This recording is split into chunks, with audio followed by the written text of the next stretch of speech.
నమస్కారం. నా పేరు లావణ్య. ఈరోజు ఇక్కడ మాట్లాడడానికి అవకాశం ఇచ్చిన రవీందర్ సార్కి ప్రత్యేక ధన్యవాదాలు. నా ముందు మాట్లాడిన పెద్దలందరూ కూడా పుస్తకం గురించి, సింగరేణి కార్మికోద్యమాల గురించి పుస్తకంలో రవీందర్ సార్ చెప్పిన విషయాలు కానీ, ఆ ప్రాంతంలో ఆ కాలంలో జరిగిన పరిస్థితుల గురించి అన్నింటినీ వివరించారు. రవీందర్ సార్కి నాకు పరిచయం ఏర్పడింది ఈ బొగ్గురవ్వల పుస్తకం ద్వారానే. సార్కి నాకు ఒక 2 తరాల గ్యాప్ ఉంటుందేమో.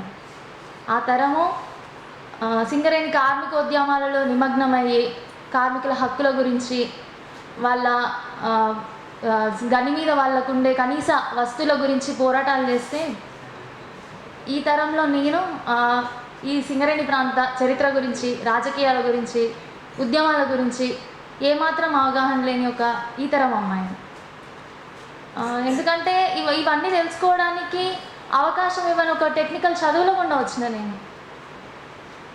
నేనే కాదు, ఇప్పుడు నా తరం, నా తర్వాత తరాలు కూడా అందరూ ఆ కాలంలో ఆ ప్రాంతంలో ఉన్న చరిత్ర గురించి కానీ, ఈ తెలంగాణ ప్రాంతంలో ఉన్న పోరాటాల గురించి కానీ తెలుసుకునే అవకాశం నేటి తరానికి, విద్యార్థి తరానికి కూడా అవకాశం లేకుండా పోతుంది.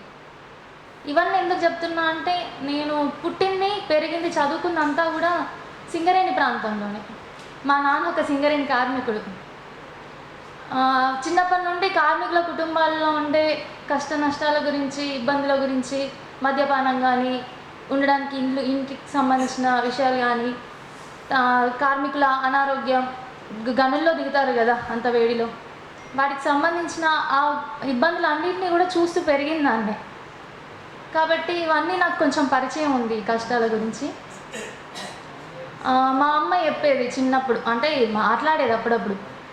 ఇప్పుడంటే క్వార్టర్స్ ఉన్నాయి, ఉండడానికి అందరికీ మంచిగా కరెంట్ ఉంటుంది, తాగడానికి నీళ్ళు ఇంట్లోకే వస్తున్నాయి, అన్ని వస్తువులు సౌలతులు ఉంటున్నాయి. కానీ నాకు పెళ్ళైన కొత్తలో ఇలాంటివి ఏవి ఉండకపోయేది, తాగడానికి నీళ్ళు ఉండకపోయేది, కరెంటు కూడా సరిగ్గా ఉండకపోయేది అని చెప్పేది మా అమ్మ. ఈరోజు అలా లేదు. ఈ సింగరేణి ప్రాంతంలో పరిస్థితులు అన్నీ మారిపోయాయి. ఎందుకంటే అందరికీ అన్ని సౌకర్యాలు వచ్చాయి.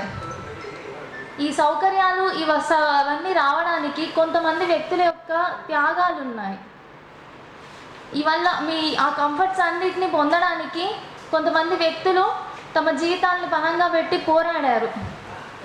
సో వాళ్ళ గురించి తెలుసుకోవడంలో నేటి తరానికి తెలుసుకోవడానికి ఎంతో కొంత అవకాశం ఈ బుక్ కల్పిస్తుంది. నేను చిన్నప్పటి నుండి ఉస్మానియాకు వచ్చేదాకా, నాకు సాహిత్యంతో సంబంధం ఏర్పడేదాకా, ఈ సింగరేణి సాహిత్యం మీద పరిశోధన చేసే వరకు కూడా నాకు ఈ సింగరేణి ప్రాంత పోరాటాల గురించి, చరిత్ర గురించి తెలియదు. ఎంతసేపు సింగరేణి సంస్థ ఎప్పుడు పుట్టింది, అక్కడ ఎక్కడెక్కడ బొగ్గు గనులు ఉన్నాయి, ఎప్పుడు సింగరేణి జన్మదినం డిసెంబర్ 23, అదొకటి బాగా వేడుకగా ఘనంగా చేస్తారు. కానీ ఆ ప్రాంతంలో కార్మికులు కోసం కష్టాలు పడిన కామ్రేడ్ల గురించి కానీ, వాళ్ళ గురించి కానీ ఎప్పుడూ చెప్పలేదు. సంస్థ ఎప్పుడు వాటిని చెప్పడానికి ముందుకు రాలేదు. ఎందుకో మరి తెలీదు. చరిత్ర అయినా ఎప్పుడైనా కానీ, ఏ పోరాటమైనా దాచిపెడితే దాగదు. ఎంత లోతుల్లో దాచిపెట్టినా కానీ అది ఏదో ఒక రోజు బయటికి వస్తుంది.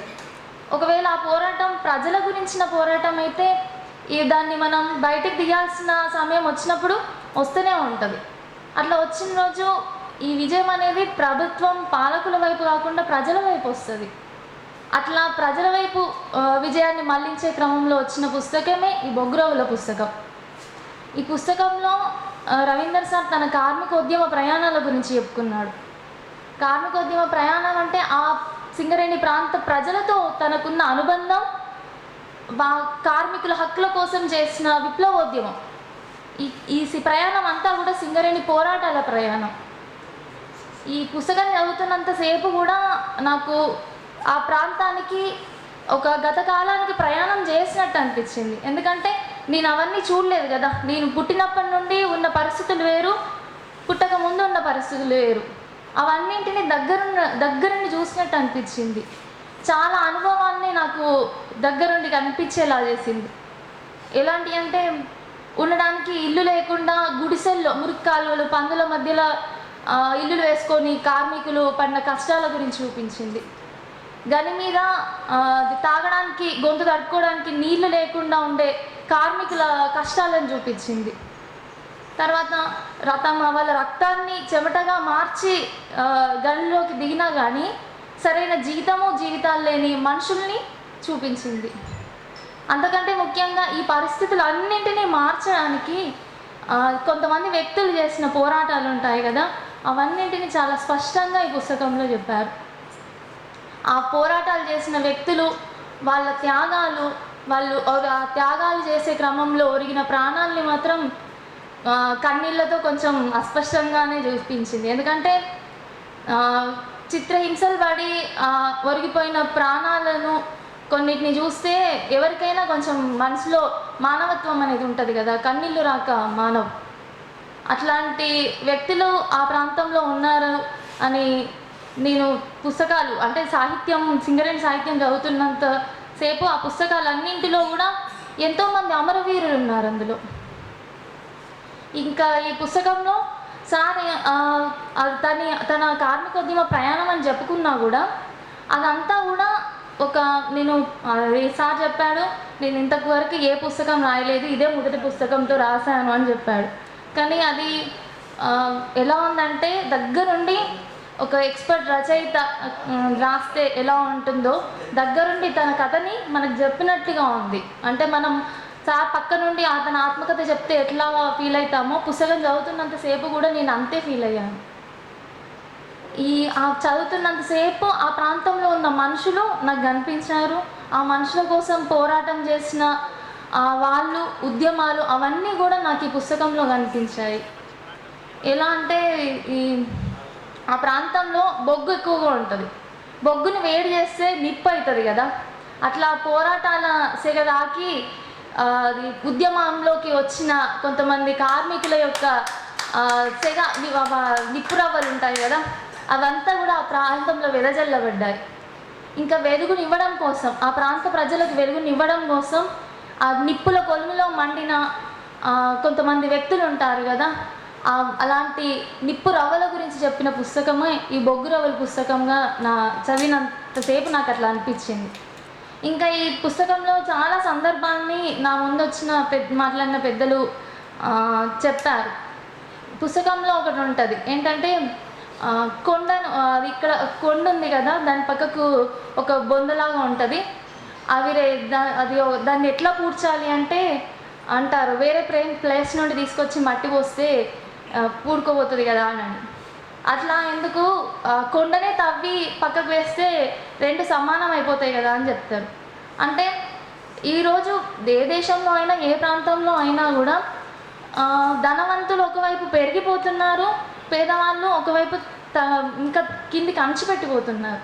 కాబట్టి అలా పెరగకుండా రెండింటిని సమంగా చేసినప్పుడే ఈ విప్లవోద్యమాలు కానీ పోరాటాలు కానీ ఏవి రావు. ఎందుకంటే అవి చూసుకోవాల్సింది పాలకులు సరిగ్గా పాలిస్తే ఏ ఉద్యమాలు రావు, ఏ కగార్లు చేయాల్సిన అవసరం లేదు, ఎలాంటి ఉద్యమాలు కూడా ఉండవు. కాబట్టి పాలకులు ఎప్పుడైనా కానీ అందరికీ సమన్యాయంగా సంపదను అందరికీ సమంగా అందించేలాగా చూసుకుంటే ఈ దేశంలో ఇలాంటి నెత్తురు ఓడి చనిపోవాల్సిన వ్యక్తులు ఉండరు, వాళ్ళ శవాల కోసం ఈరోజు మనం ఎదురు చూసే పరిస్థితులు ఉండవు, ఏవి ఉండవని నేను అనుకుంటున్నాను. అయితే ఈ పుస్తకం చదువుతున్నంతసేపు నాకు కొంతమంది వ్యక్తులు వాళ్ళ త్యాగాల తాలూకు జ్ఞాపకాలు అనేవి నన్ను వెంటాడాయి. వాళ్ళని నేను ఎలా గుర్తుంచుకోవాలి అని నేను నా మనసు పడిన వేదన నుండి ఒక చిన్న కవిత రాసుకున్నాను. దాన్ని మీ ముందు పెట్టాలనుకుంటున్నా.